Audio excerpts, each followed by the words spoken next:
Brasil, construtor de ruínas. To be or not to be.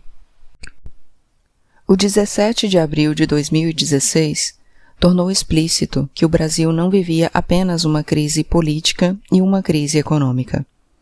Vivia também uma crise de identidade e uma crise de palavras, de ética e de estética. Os holofotes lançados sobre a Câmara dos Deputados, em transmissão ao vivo pela TV, iluminaram o horror. E iluminaram o horror mesmo para aqueles que torciam pela aprovação da abertura do processo de impeachment de Dilma Rousseff. A imagem era grotesca. E a imagem era nossa. Quem já perdeu alguém que ama sabe que existe um momento em que todas as proteções caem e enxergamos o horror absoluto da morte. Aquilo que não vira palavra. Ninguém consegue viver com esse excesso de lucidez. Mesmo que seja por um instante, ele já deixa uma marca inapagável. De imediato, nosso cérebro aciona mecanismos que nos protegem. E, dali em diante, sabemos que o monstro respira dentro de nossos corpos. Fingimos que ele não está ali, mas o gosto do seu hálito não sai de nós. Para mim, assistir à sessão de votação da abertura de impeachment de Dilma Rousseff na Câmara dos Deputados foi um momento comparável a esse. Não me é possível escrever sobre esse rasgo no espaço-tempo sem tornar essa narrativa mais pessoal. Pelo que vi e ouvi depois, ela foi pessoalíssima para muitos brasileiros. Não que qualquer outro acontecimento importante não seja, mas algo aconteceu ali. Eu estava no estádio do famoso 7-1 da Copa de 2014 e não vi trauma. Apenas perplexidade. Era como o anúncio de algo que já se sabia e que finalmente se confirmava. A vida seguia. Aqueles jogadores não eram nós. Há muito aquela seleção não era nossa. O que aquele futebol revelava era justamente que era nosso porque não era nosso. O 7-1 foi vivido no 17 de abril de 2016. Ao assistir pela TV aos deputados com as tripas de fora e balançando-as com orgulho, defecando literalmente pela boca, e sem capacidade cognitiva para compreender que era merda que suas cordas vocais despejavam sobre o país. Por mais que eu acompanhasse os fatos e conhecesse o Congresso, assistir ao espetáculo da realidade era ser sujeitado ao absoluto do horror. Como no filme Laranja Mecânica, de Stanley Kubrick, obrigados a seguir olhando, sem piscar. O horror só diz do que não podemos dizer. Fechei as cortinas. Me escondi dentro de casa. Literalmente. Senti uma vergonha profunda. Uma vergonha que era minha e que não era minha. Passei vários dias revendo os filmes de Glauber Rocha e revisitando o tropicalismo. Precisava reencontrar as palavras naqueles que tentaram nomear o Brasil. Nos movimentos que buscaram inventar um país. Naqueles momentos em que quase fomos. E então, ruínas. De novo construímos ruínas. Como interpretou a tragédia e a comédia latino-americana, peça de Felipe Hirsch e do coletivo Ultra Líricos que, para mim, é a que melhor expressa esse momento. O Brasil é um grande construtor de ruínas. O Brasil constrói ruínas em dimensões continentais. Naqueles dias, só me senti próxima de mim quando assisti a Terra em transe. Em transe, a Terra também era eu. No dia seguinte, 18 de abril, algo que também nos revelava aconteceu. A disputa foi levada ao território estrangeiro. Não uma disputa qualquer, mas a disputa sobre como nomear o acontecido. A imprensa internacional aponta para o Brasil e diz, com variações, que o espetáculo é ridículo.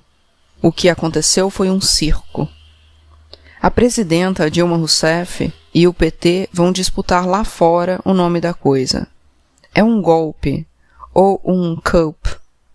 O presidente da Câmara, Eduardo Cunha, despacha 2 enviados especiais para garantir outra narrativa. O impeachment é legítimo. As instituições brasileiras funcionam. Tudo está dentro das normas. Vozes se erguem para acusar Dilma Rousseff de expor o Brasil no exterior, prejudicando a imagem do país, reduzindo-a a uma republiqueta de bananas. Na ONU, Dilma recua da palavra golpe e escolhe, para oficialmente representá-la, outra palavra, uma que não constitui quebra, retrocesso. Não é ali que se dá a disputa. A guerra estava no território dos narradores, e os narradores contemporâneos encontram-se em grande parte ainda na imprensa. A disputa do impeachment aprofundou o que já havia sido exposto nas manifestações de 2013. A crise da imprensa brasileira não é apenas um modelo de negócios, mas de credibilidade. Como acontece com os partidos políticos, e da imprensa é também uma crise de representação, já que parcelas significativas da população não se reconhecem na cobertura. Nesse sentido, o olhar do outro, naquele momento representado pela imprensa internacional, devolve algo sem o qual não se faz jornalismo que mereça este nome. Devolve o espanto, lugar de partida de quem deseja decifrar o mundo que vê. A farsa havia sido interrompida. A perversão de tornar as mentiras de Eduardo Cunha declarações reproduzíveis nas páginas dos jornais se tornara impossível. A imprensa estrangeira apontava que o Brasil estava nu. Nós estávamos nus. E muitos de nós bastante envergonhados de nosso corpo coberto de uma lama que cheirava a podre. Uma lama que não sabíamos se vinha de fora ou de dentro. A partir do espanto, a imprensa estrangeira busca compreender como uma presidenta democraticamente eleita por 54 milhões de votos, sem crime de responsabilidade comprovado, tem a abertura de seu processo de impeachment comandado por um réu do Supremo Tribunal Federal, numa Câmara em que parte dos deputados é investigada por crimes que vão de corrupção ao uso de trabalho escravo, num espetáculo que desvela pelo grotesco as fraturas do país. A narrativa construída por parte da imprensa brasileira sobre o momento mais complexo na história recente do Brasil, a forma como essa parcela da mídia ocupou seu papel como protagonista do impeachment, assim como as consequências dessa atuação, merecem toda a atenção. Possivelmente muitos livros serão escritos sobre este tema. As perguntas recém começaram a ser feitas quando silenciaram mais uma vez porque havia de se unir contra o monstrengo que tantos pariram. Este que depois acharam feio, sujo e malvado. Se fosse possível fazer um teste de DNA do bolsonarismo, ele revelaria a alguns pais que agora tentam fazer de conta que nunca estiveram ali. Sigo aqui uma outra pista, que considero fascinante demais para ser perdida. Não busco analisar o que a imprensa de outros países disse de fato, e que está longe de ter sido homogêneo, como se quer vender. Não se trata aqui de deles, mas de nós. Minha interrogação é sobre o significado de levar a disputa narrativa ao território simbólico do grande outro, o estrangeiro. E não qualquer estrangeiro, mas o que fala principalmente inglês. Depois alemão, francês e espanhol. Da Espanha, não da América Latina. E o que significa dar a essa entidade, chamada imprensa estrangeira, a palavra para nomear o que aconteceu e acontece no Brasil? O que é o horror Este que nos persegue desde domingo, 17 de abril de 2016, o horror é a impossibilidade da palavra. O horror é também uma infância que nunca acaba. É tudo menos banal que, num dos momentos mais ricos de sentidos da história recente, faltem palavras para narrar o Brasil. Em parte porque elas foram barradas pelos muros de um lado e outro, interditando o diálogo. E palavras que não atravessam produzem silenciamento. Em parte porque as palavras foram distorcidas, violadas e esvaziadas. E isso produz apagamento. Mas há mais do que isso. É tudo menos banal que as palavras que faltam sejam procuradas em outro lugar. Afinal, se não conseguimos tecer uma narrativa em nome próprio, como constituir um país? Este é o abismo, como sabiam os modernistas de 2022. Que ainda o seja, vai exigir que nos lancemos na tarefa imperativa de encontrar as palavras que agora nos faltam. Ou de inventá-las, não na língua de Camões, mas nas línguas que roçam as de Camões, como cantou Caetano Veloso. Buscar que o outro nos nomeie, que o outro diga o nome da coisa que se passa aqui, nos denuncia. Este outro agora menos a Europa e mais os Estados Unidos, agora menos Paris e mais Washington, agora menos Le Monde e mais The New York Times. Como se a cena em que ao mesmo tempo nos reconhecemos e não nos reconhecemos, a cena que nos horroriza, mas da qual não podemos escapar totalmente, nos arrancasse da linguagem. É importante sublinhar, não se trata de nenhuma invocação de nacionalismos ou de purismos aos moldes de Aldo Rebelo, ou do chanceler do bolsonarismo, Ernesto Araújo, ou de outros discípulos do guru Olavo de Carvalho que, apenas 2 anos depois, assombrariam o Brasil. É bem o contrário disso. O outro, seja ele quem ou o que for, pode e deve falar sobre nós. É importante que fale. A interrogação é porque delegamos ao outro a palavra que não somos capazes de encontrar ou de criar, e que diz respeito ao próprio jogo de identidade-desidentidade essencial à construção de uma pessoa, e também de um país, e como isso está na própria raiz da crise. Nós, este eu plural que não existe, mas que teimamos em invocar. O Brasil, o que nasce pela invasão dos europeus e promove primeiro o genocídio indígena, depois o dos negros escravizados, ambos ainda em curso, vale dizer, surge com a carta do português Pero Vaz de Caminha.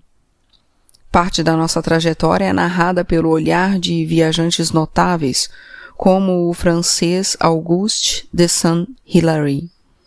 O que se diz do Brasil, e que, portanto, o constitui como narrativa, é dito em língua estrangeira, como todo país que nasce da usurpação do corpo de um outro.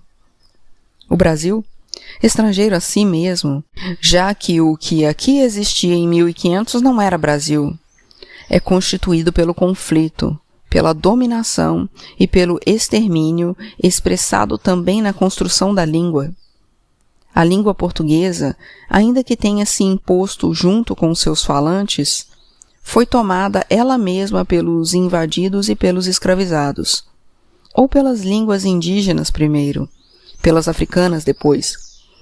Não fosse essa contra a invasão pela palavra, a resistência dos invadidos e dos escravos, não seria possível existir um país em nome próprio.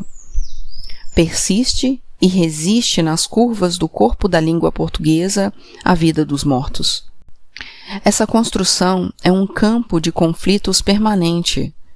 Basta lembrar as batalhas ocorridas nos últimos anos entre a norma culta do português e as variações do português brasileiro, consideradas pelas elites como indesejáveis e menores, erradas. Basta escutar as línguas criadas nas periferias urbanas e na floresta amazônica, as línguas vivas que disputam o nome próprio do Brasil. Que no momento em que se disputa a narrativa sobre a coisa que aqui acontece, ou sobre o nome da coisa que aqui acontece, ela seja levada à língua do estrangeiro. Talvez seja a nossa mais completa tradução.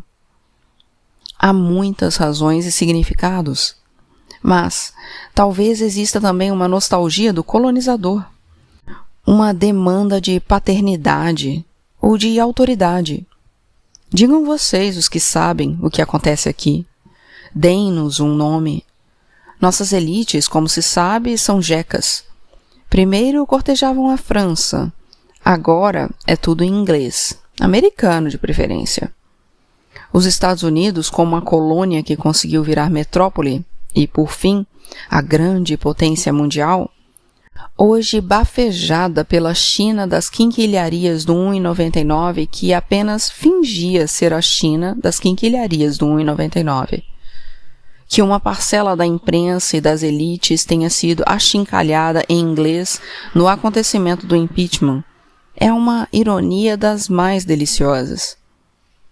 Mas a ascensão de Lula ao poder, o primeiro presidente que não pertencia às elites, a expectativa de alguns, entre os quais me incluo, era a da fundação de uma nova ideia de país. Dito de outra forma, que o Brasil fosse menos um imitador e mais um criador. E isso também na economia. O Brasil estará sempre lost in translation, enquanto seguir insistindo em ser descoberto quando o que precisa é de se inventar. Eduardo Viveiros de Castro, um dos maiores pensadores contemporâneos do Brasil, coloca essa perspectiva numa entrevista dada ao site de jornalismo Outras Palavras, em 2012, quando já se sabia que essa possibilidade tinha sido perdida, pelo menos no governo Lula. Abre aspas.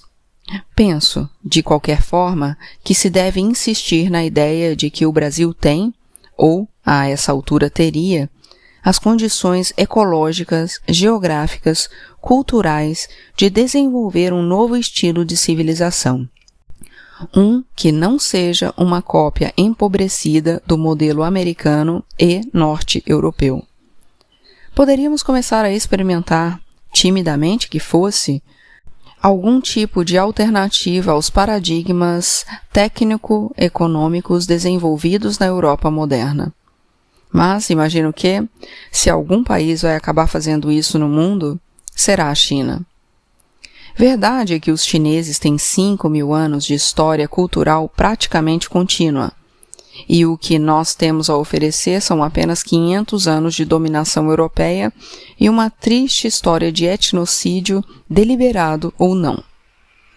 Mesmo assim, é indesculpável a falta de inventividade da sociedade brasileira, pelo menos das suas elites políticas e intelectuais, que perderam várias ocasiões de se inspirarem nas soluções socioculturais que os povos brasileiros historicamente ofereceram, e de, assim, articular as condições de uma civilização brasileira minimamente diferente dos comerciais de TV.